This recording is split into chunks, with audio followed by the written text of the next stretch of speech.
చిరంజీవి తన సేవా కార్యక్రమాలను విస్తరించనున్నట్టు తెలియజేసి పేద విద్యార్థులకు దేశవ్యాప్తంగా ఉచిత విద్య అందించడంపై దృష్టి పెట్టనున్నట్టు చెప్పారు. చిరంజీవి చారిటబుల్ ట్రస్ట్ ద్వారా 25 ఏళ్లుగా రక్తదానం వంటి సేవలు కొనసాగిస్తున్నట్టు ఆయన తెలిపారు. నటుడు సూర్య నన్ను స్ఫూర్తిగా తీసుకుని అగరం ఫౌండేషన్ ఏర్పాటు చేశారు. విద్యారంగంలో తను చేస్తున్న సేవా కార్యక్రమాలు నాకెంతో ప్రేరణనిచ్చాయని చిరంజీవి అన్నారు.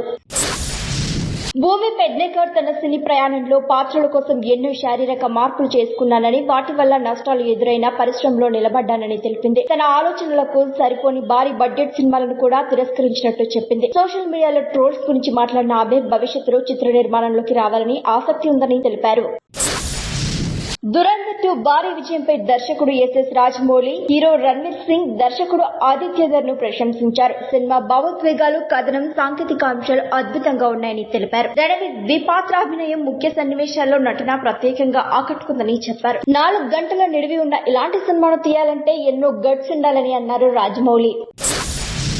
తెలంగాణ ప్రభుత్వం నిర్వహించిన గద్దర్ సినీ పురస్కారాలు ఉగాది సందర్భంగా ఘనంగా జరిగాయి. 14 ఏళ్ల తర్వాత పునరుద్ధరించబడిన ఈ అవార్డు పురస్కారోత్సవాల్లో తెలుగు, హిందీ తారలు పాల్గొని వేడుకకు ప్రత్యేక ఆకర్షణగా నిలిచారు. అయితే ఉత్తమ చిత్రంగా రాజు వెడ్స్ రాంబాయి సినిమా నిలిచింది. ఉత్తమ వినోదాత్మక చిత్రంగా సంక్రాంతికి వస్తున్నాం సినిమా అవార్డును దక్కించుకుంది. ఉత్తమ నటీనటులుగా నాగ చైతన్య, అల్లు అర్జున్, రష్మిక మందనాలు అవార్డును కైవసం చేసుకున్నారు.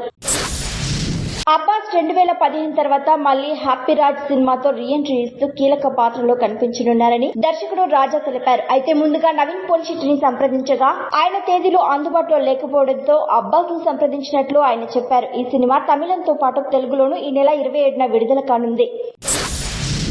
మృణాల్ ఠాకూర్ ప్రస్తుతం ఉత్తరాది, దక్షిణాది చిత్ర పరిశ్రమలలో తన కెరీర్ ను బ్యాలెన్స్ చేసుకోవాలని ఆశిస్తున్నారట. తమిళ చిత్ర పరిశ్రమలో అడుగు పెట్టాలని కూడా ఆలోచన వ్యక్తం చేసిన ఆమె కథ ఎంచుకునేప్పుడు భావోద్వేగాలను ముఖ్యంగా భావిస్తారని చెప్పారు. బాలీవుడ్ లో తన తొలినాళ్లలో చాలా సవాళ్లను ఎదుర్కొని అవకాశాలు సృష్టించుకోవడం నేర్చుకున్నట్లు ఆమె చెప్పారు. అవకాశాలు రావడం కష్టమైనప్పటికీ నటనపై ప్రేమతో ఎదురొచ్చిన ఎలాంటి సవాళ్లనైనా తట్టుకుంటానని మృణాల్ అన్నారు.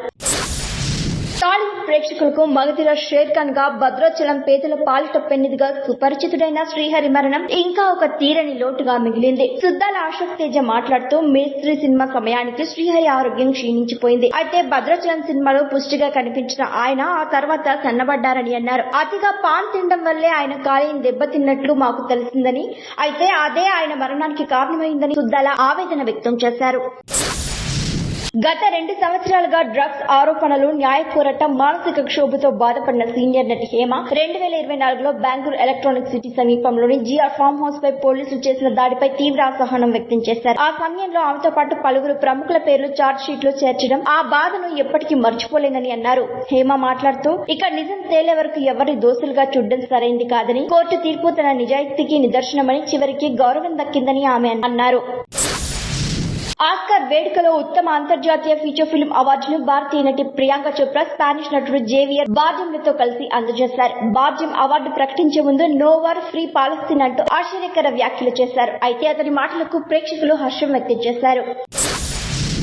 నటి నోరా ఫతేహి సర్కే చునార్ తేరీ సర్కే పాట వివాదంపై స్పందిస్తూ హిందీ వెర్షన్ లో మార్పుల గురించి తనకు తెలియదని తెలిపారు. ఏ మార్పులకు తన అనుమతి తీసుకోలేదని ఆశ్చర్యకర వ్యాఖ్యలు చేశారు. 3 సంవత్సరాల క్రితం కన్నడ వెర్షన్ షూట్ లో పాల్గొన్నప్పుడు కల్ నాయక్ హూమే ఈ పాట రీమేక్ అనుకున్నానని చెప్పారు. అయితే అప్పుడు చేసిన అనువాదంలో అసభ్యకరమైన పదాలేవి కనిపించలేదని ఆమె తెలిపారు. కాగా మంగ్లీ ప్రేక్షకులకు క్షమాపణలు తెలిపారు.